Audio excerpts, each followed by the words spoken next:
Don't mind my hair, but let's talk about Crown Jewel. As you can see, I got bedhead. Crown Jewel was in Australia, 8 a.m. watching. So as soon as 7:45 hit, got up, turned the TV on, got ready. Crown Jewel infinitely better than WrestlePalooza. WrestlePalooza was garbage. That's why there was no review. I was told I should have done one. I probably should had. I was that level of disappointed. If it wasn't for Stephanie Vaquer and Io Sky, that whole pay-per-view... I'm sorry. Stephanie Vaquer, Io Sky, CM Punk, AJ versus Seth and Becky. Best matches out of WrestlePalooza. That's my review. The whole thing was to me was an F. It was an F. Even ESPN gave that joint a bad grade. And I think the grade they gave them was generous, giving them a C. To me, that joint was an F.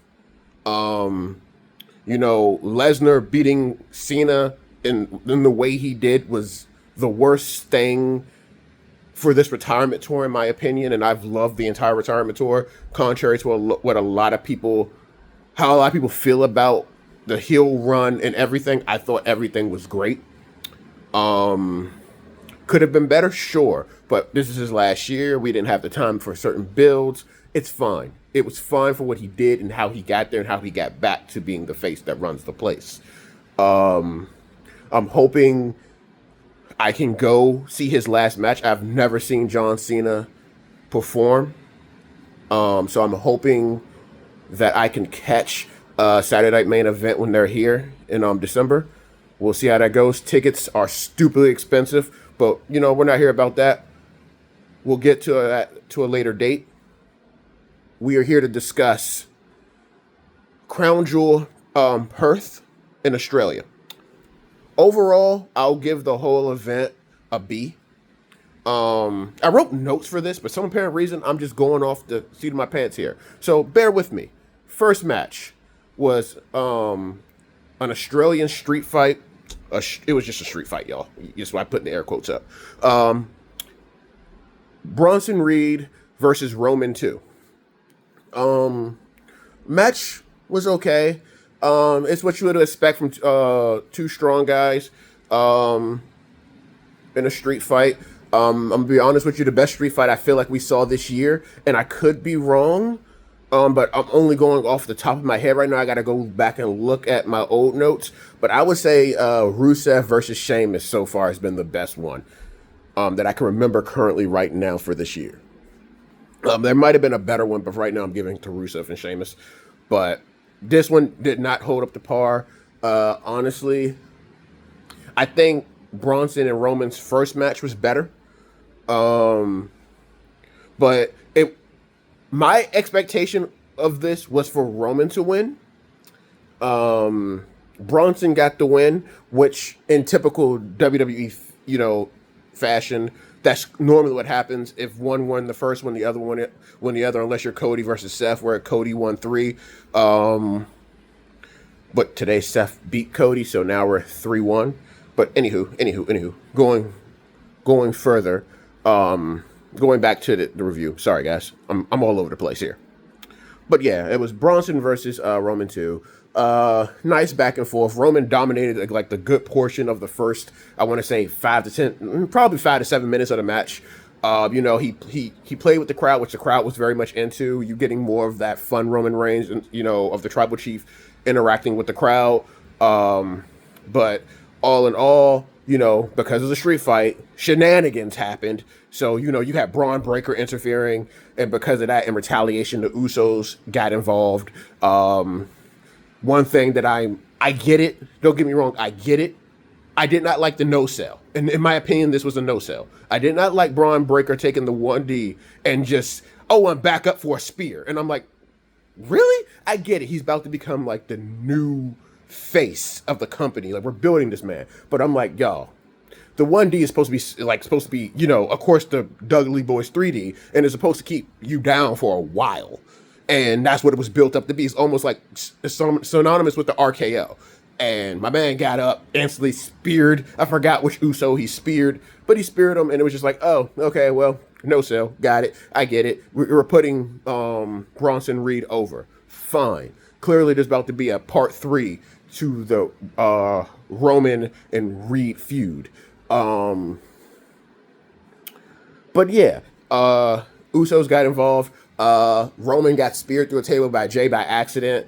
And, you know, we're clearly writing the story for like a future bloodline-esque storyline that they're trying to go down, and possibly Jay being a heel. I be honest with you, I don't want to see Jay as a heel.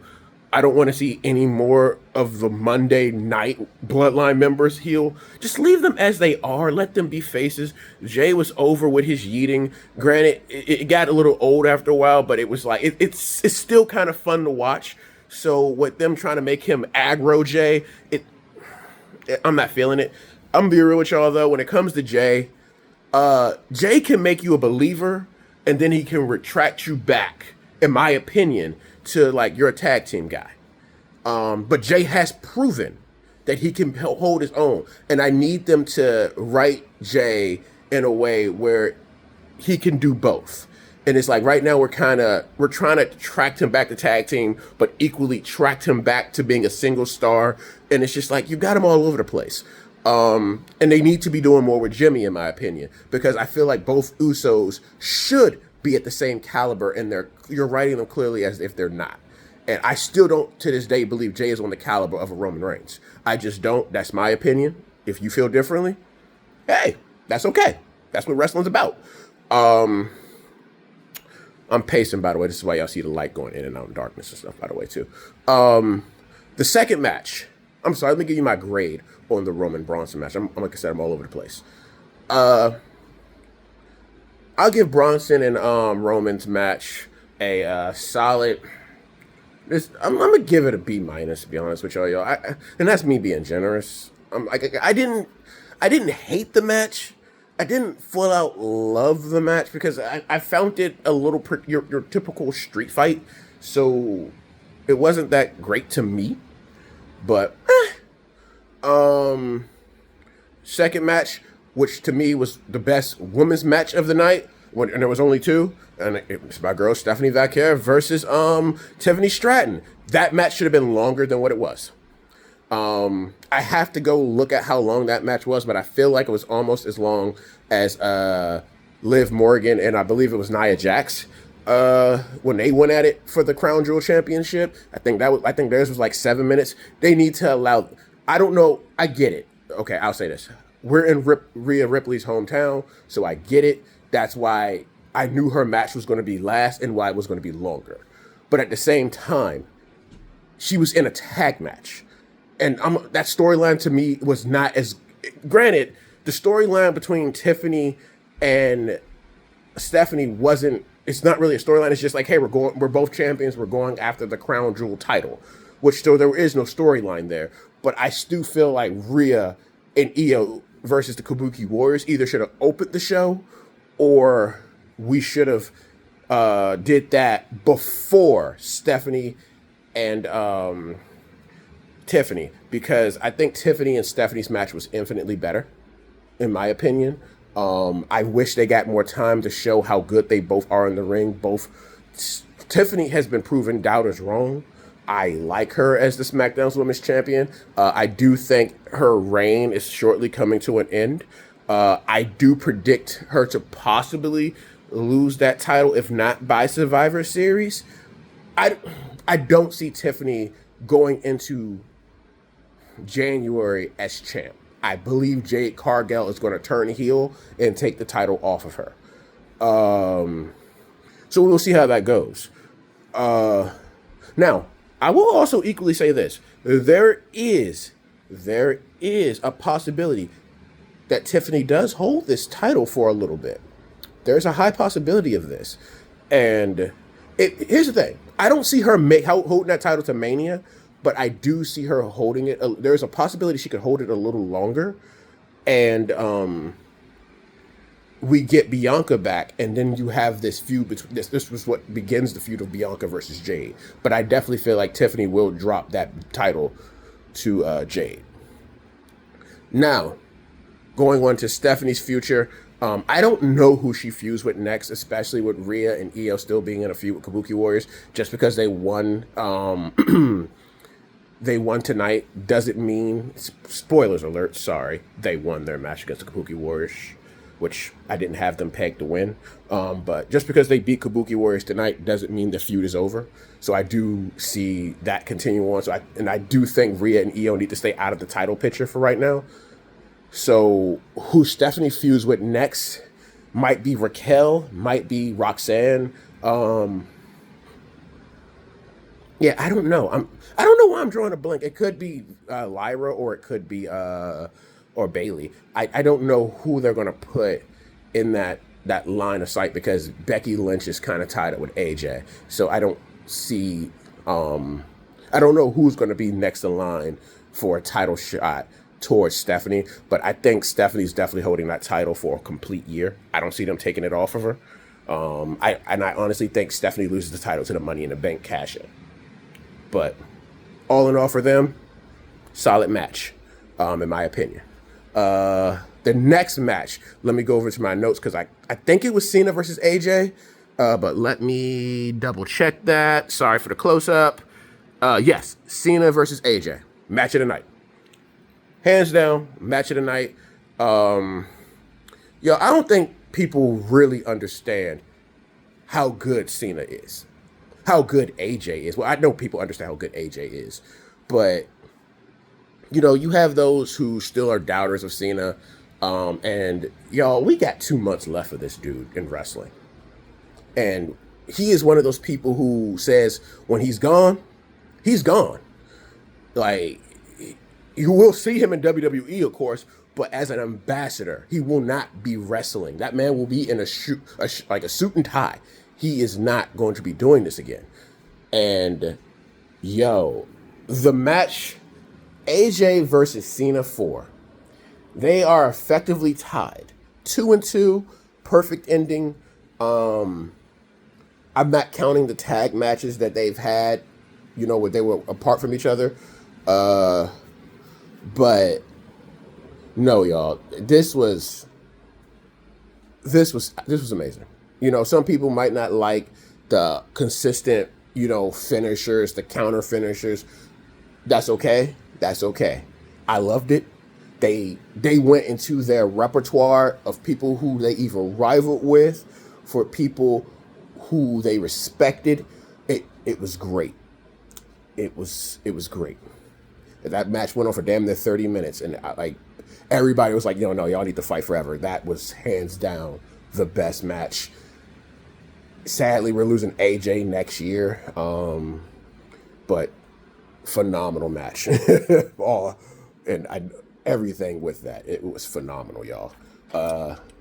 So I'll definitely get out of 10 out of 10. Was it their best out of the 4? No, it wasn't. But it was amazing.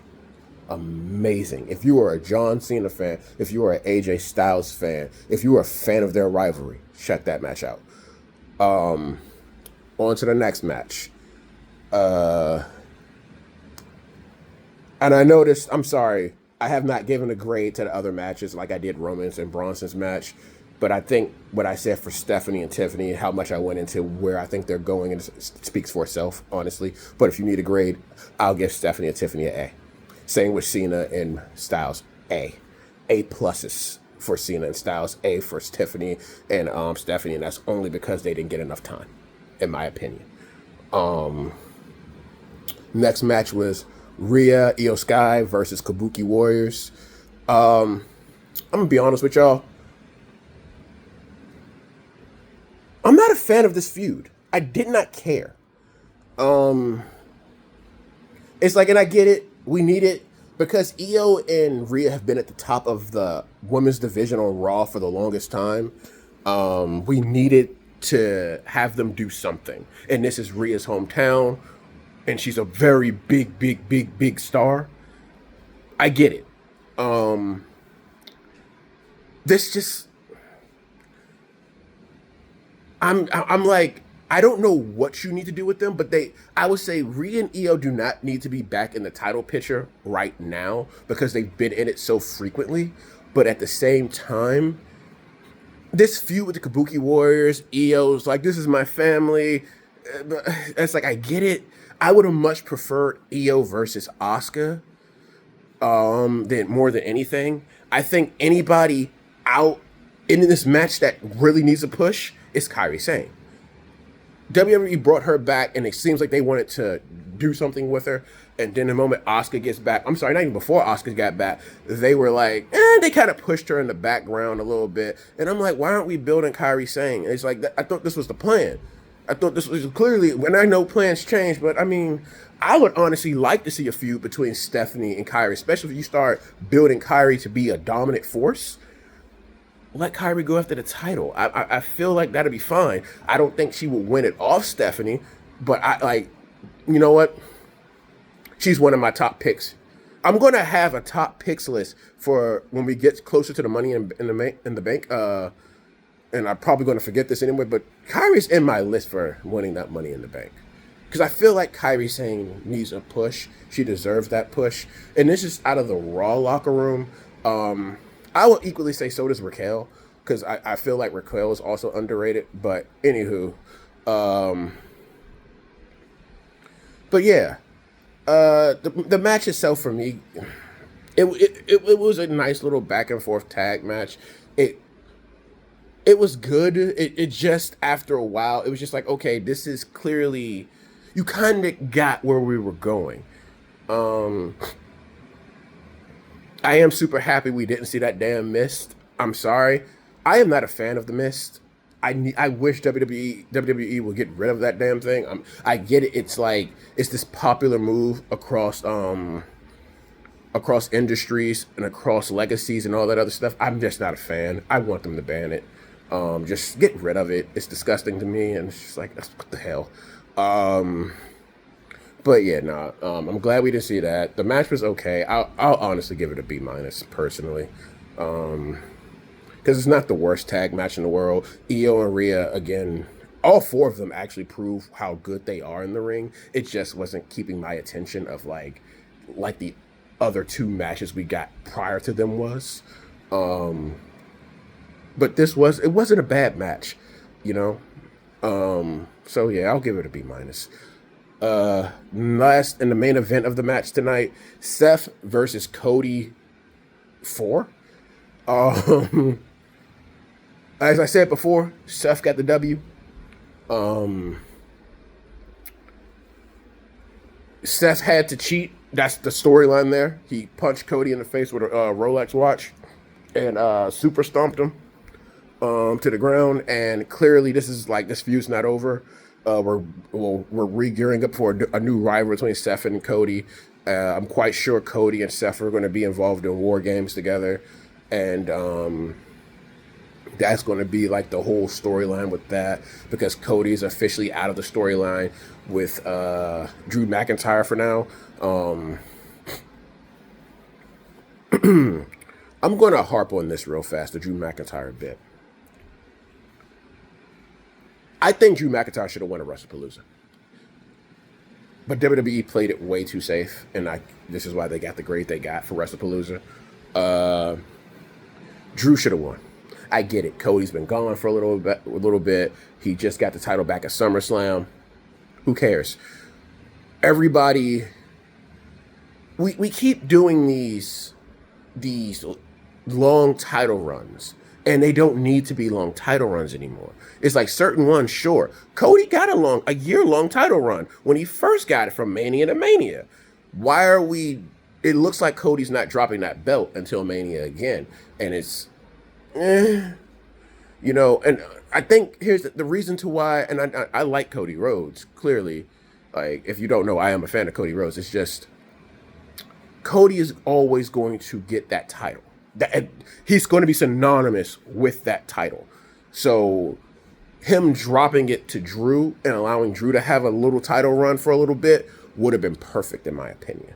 Because I do think Drew deserves another lengthy title And when I say lengthy, maybe like 4 to 5 months, and Drew can top the, like, drop the title to Cody back again or something of that nature. But yeah, I think we need WrestlePalooza failed on so many. Brock didn't need to win. Cody didn't need to win. There was just so many people that just didn't need to win. Hence what I didn't do the review. I was that level of disappointed. And anywho, I'm sorry. Back to Crown Jewel. Seth beats him. I feel like this win sets up War Games, the Vision versus Team Cody, which I feel like Team Cody is going to turn out to be Roman, the Usos, and probably CM Punk versus the Vision, and a mystery partner of their choosing, probably. We'll see how that goes. I got Team Seth winning at War Games if that's the case, though. But we'll see.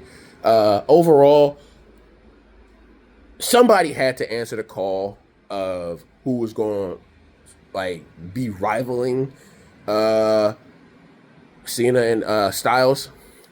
This was close, but they did not top it. It was a good match. It was a solid match. It wasn't their best match. It wasn't their best, and this is honestly number 4 of their 3, and it literally, it was a good match, but I feel like the first 3 are the most rewatchable. But all in all, I'll give this match a B+. It was Seth and Cody. They have great chemistry in the ring. It was solid. It's just this wasn't their best match, but it's okay. It's a good match. I find it rewatchable. There are some matches tonight that I was like, this is not rewatchable for me, and I probably would never rewatch it again. And I like to rewatch wrestling matches, for those who don't know. I think Roman and Bronson too. You have no reason to rewatch that match. I'm gonna be honest with you. It's just like, ugh. I'm sorry. It's just like, nah. It just wasn't it. But again, all in all, Crown Jewel. Solid weight, infinitely better than WrestlePalooza. I'll give it a B. It did great. I'm interested to see how Monday Night Raw will be on Monday, because it's at 8 a.m. Like today was at 8 a.m. So yeah. Yeah. Outside of that, I will also say this about this ESPN deal, because I know I didn't harp on this before. I do not like it. I am one of the ones who did. I already had Hulu, so I upgraded. And I don't know how long I'm going to keep the upgrade. I'm going to be real with y'all. I think using the VPN is better, especially given to an internet connection. I got to test my internet connection in my place to support this thing, because I did try that originally and it was a little slow, and I wanted to be up to date with everything that's going on, so that's the only reason I upgraded. But the commercials that ESPN is showing during the middle of a pay-per-view is freaking stupid. I'm sorry, a PLE, a paid live event. Why are we getting non-WWE commercials? If you're gonna do anything during PLE, it should be strictly WWE content, or at least show your own ESPN content. You're not even showing that. So I'm like, ESPN needs to figure that shit out. But outside of that, y'all, all in all, B event for me. I don't know what ESPN is going to give it. I hope they give it a way better grade than what WrestlePalooza was, but we'll see. But yeah, that was Crown Jewel. Now, as for the future of the channel, because I know strictly on YouTube, I've been doing a lot of wrestling content. Yeah, I know y'all see a little bit of Yu-Gi-Oh stuff on there. More other things are coming to the channel. It just is taking me a little time. I started my TikTok. I did a review on Alien Earth, so go check it out. G.M.T. But yeah, more stuff is coming. I'm going to be doing a review on Peacemaker on TikTok. So go check that out. And more video game content will be coming, and more Yu-Gi-Oh content will be coming to the YouTube channel. I just need to get like the right setups and stuff of that nature. And as far as video game wise, I need to find a video game to me that's like worth it to me to put on the channel. Like a lot of my Yu-Gi-Oh content is on my Twitch. I've been master dueling a lot. I've been getting my ass kicked because I'm trying out new stuff. I'm a big 60 card man. So I've been trying like a lot of 60 card builds, which as we all know isn't always the very most optimal thing. But yeah, check it out. Check out all the content. Again, G.M.T, games, movies, television. Look into it. Yeah, and see you next time.